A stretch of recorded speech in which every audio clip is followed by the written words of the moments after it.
Hello दोस्तों, राधे राधे। स्वागत है आपका हमारे चैनल में। आज मैं आपको एक जानकारी देने जा रही हूँ सनातन धर्म का सर्वश्रेष्ठ धनुर्धर, जिसके आगे भगवान श्री राम भी हुए थे नतमस्तक। धनुर्धर तो बहुत हुए हैं, लेकिन एक ऐसा भी धनुर्धर था जिसकी विद्या से भगवान श्री कृष्ण भी सतर्क हो गए थे। एक ऐसा भी धनुर्धर था जिसको लेकर द्रोणाचार्य चिंतित हो गए थे, और एक ऐसा भी धनुर्धर था जो अपने एक ही बाण से दुश्मन सेना के रथ को कई गज दूर फेंक देता था। इन सभी धनुर्धरों में सब एक से बढ़कर एक थे, लेकिन सर्वश्रेष्ठ तो सर्वश्रेष्ठ ही होता है। यदि आप सोच रहे हैं कि कर्ण सर्वश्रेष्ठ है, तो जवाब है नहीं। आप कितना ही सोचें कि कौन होगा प्राचीन भारत का सर्वश्रेष्ठ धनुर्धर, तब भी आप शायद ही समझ पाएं। आप सोच रहे होंगे कि यह बात जरूर अर्जुन या एकलव्य के बारे में की जा रही होगी, लेकिन नहीं, ये वो धनुर्धर हैं जिसके आगे भगवान श्री राम भी नतमस्तक हुए थे। आइए जानते हैं अंतिम क्रम से पहले क्रम के धनुर्धर के बारे में। अर्थात पहले हम बताएंगे सबसे कमजोर धनुर्धर के बारे में, फिर अंत में बताएंगे सर्वश्रेष्ठ धनुर्धर के बारे में। हालांकि सर्वश्रेष्ठ का चयन करने का अधिकार हमें नहीं है। प्रत्येक व्यक्ति के अनुसार सर्वश्रेष्ठ का क्रम अलग अलग हो सकता है। अर्जुन 5 पांडवों में से एक। अर्जुन की धनुष विद्या भी जग प्रसिद्ध थी। गुरु द्रोण के श्रेष्ठ शिष्यों में से एक थे अर्जुन। द्रोण ने अर्जुन को धनुष सिखाते वक्त वचन दिया था कि तुमसे श्रेष्ठ इस संसार में कोई धनुर्धर नहीं होगा। अर्जुन के धनुष की टंकार से पूरा युद्ध क्षेत्र गूंज उठता था। रथ पर सवार श्री कृष्ण और अर्जुन को देखने के लिए देवता भी स्वर्ग से उतर गए थे, लेकिन अर्जुन से भी श्रेष्ठ कोई था जिसे दुनिया अर्जुन से श्रेष्ठ मानती है। एकलव्य। गुरु द्रोण की मूर्ति बनाकर मूर्ति के समक्ष एकलव्य ने धनुष विद्या सीखी थी। गुरु द्रोण को जब इस बात का पता चला कि एकलव्य अर्जुन से भी श्रेष्ठ धनुष बाण चलाना सीख गया है, तो उन्होंने एकलव्य से पूछा कि तुमने यह विद्या कहाँ से सीखी। इस पर एकलव्य ने कहा, गुरुवर, मैंने आपको ही गुरु मानकर आपकी मूर्ति के सामने इस विद्या को हासिल किया है। इस बात पर द्रोणाचार्य ने कहा कि तब तो हम गुरु दक्षिणा के हकदार हैं।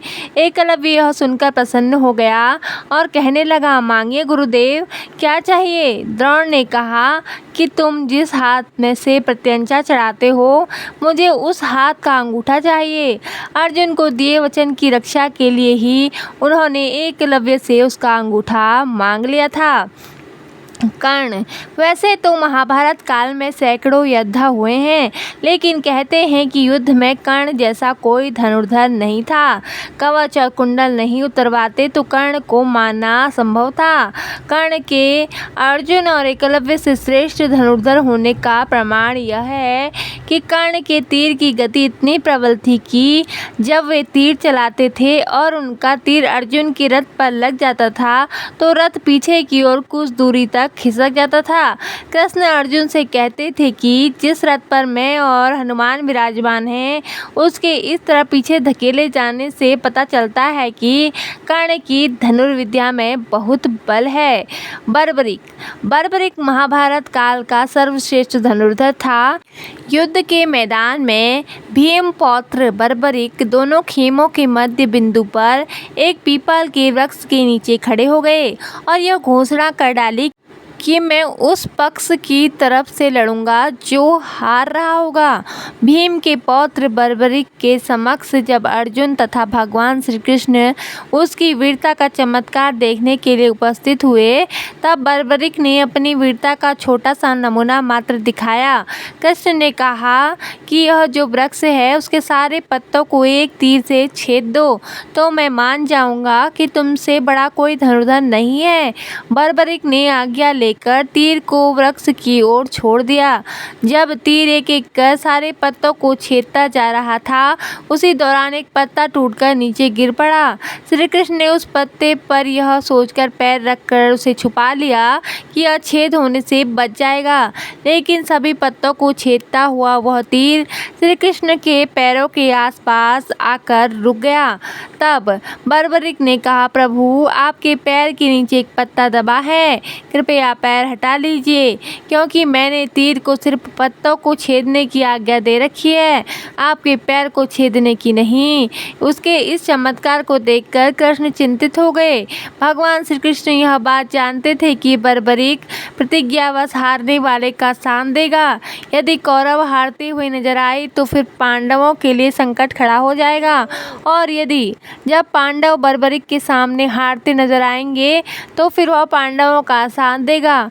इस तरह वह दोनों ओर की सेना को एक ही तीर से खत्म कर देगा। लक्ष्मण, राम के छोटे भाई लक्ष्मण को कौन नहीं जानता। लक्ष्मण ने अपने तीर से रेखा खींच दी थी। उस रेखा में ही इतनी ताकत थी कि कोई भी उसके उस पार नहीं जा सकता था। लक्ष्मण की धनुष विद्या के चर्चे दूर दूर तक थे। शास्त्रों के अनुसार लक्ष्मण को श्रेष्ठ धनुर्धर माना गया है। लक्ष्मण ने राम रावण युद्ध के दौरान मेघनाद को हराया था, जिसने स्वयं युद्ध में इंद्र को परास्त कर दिया था, इसलिए मेघनाद को इंद्रजीत भी कहा जाता है। भगवान श्री कृष्ण सर्वश्रेष्ठ धनुर्धर भी थे। यह बात तब पता चली जब उन्होंने लक्ष्मण को प्राप्त करने के लिए स्वयंवर की धनुष प्रतियोगिता में भाग लिया था। इस प्रतियोगिता में कर्ण, अर्जुन और अन्य कई सर्वश्रेष्ठ धनुर्धरों ने भाग लिया था। द्रौपदी स्वयंवर से कहीं अधिक कठिन थी लक्ष्मण स्वयंवर की प्रतियोगिता।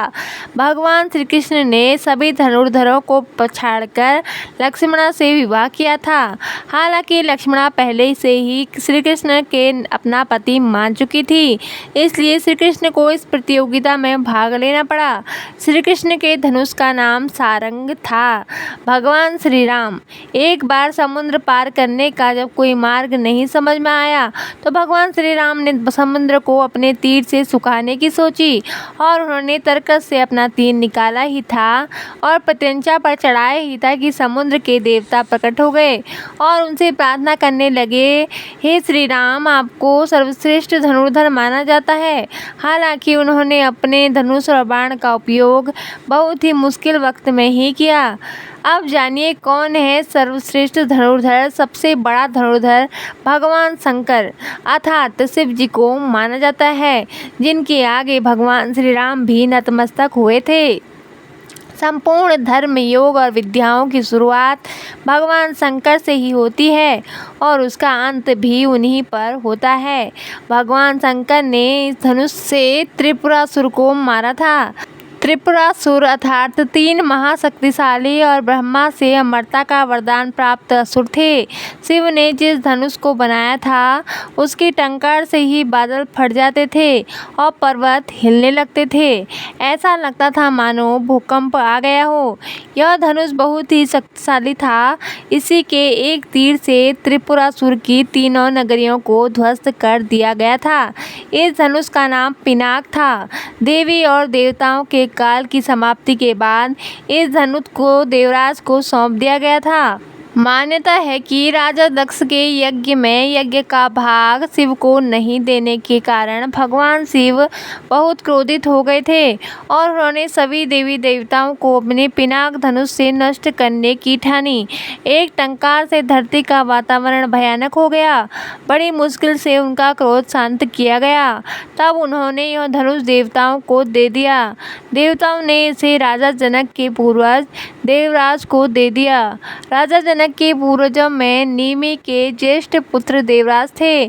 शिव धनुष उन्हीं की धरोहर स्वरूप राजा जनक के पास सुरक्षित था। इस धनुष को भगवान शंकर ने स्वयं अपने हाथों से बनाया था।